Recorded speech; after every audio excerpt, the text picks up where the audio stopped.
Moses delivered God's final warning to Pharaoh. About midnight, I will go throughout Egypt. Every firstborn will die, from Pharaoh's son to the slave girl's son.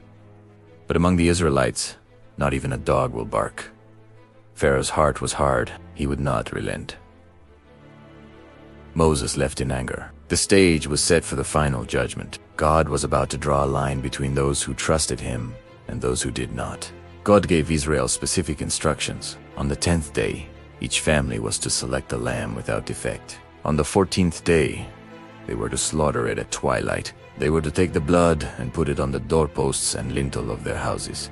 Then they were to eat the lamb with unleavened bread and bitter herbs. They were to eat in haste, with cloaks tucked and sandals on, ready to leave. At midnight, the Lord struck down every firstborn in Egypt, from Pharaoh's son to the prisoner in the dungeon. There was loud wailing throughout Egypt. But when the Lord saw the blood on the doorposts, he passed over those houses. Not one Israelite died.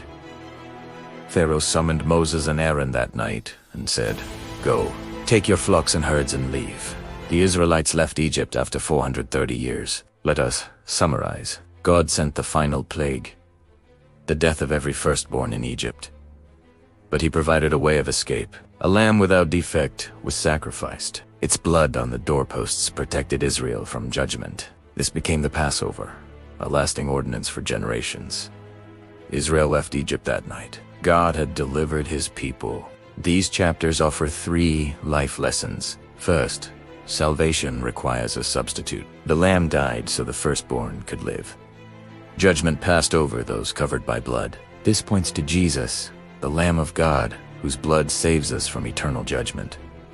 Second, salvation must be applied. The lamb was sacrificed, but the blood had to be applied to the doorposts. God's provision is available, but each person must receive it.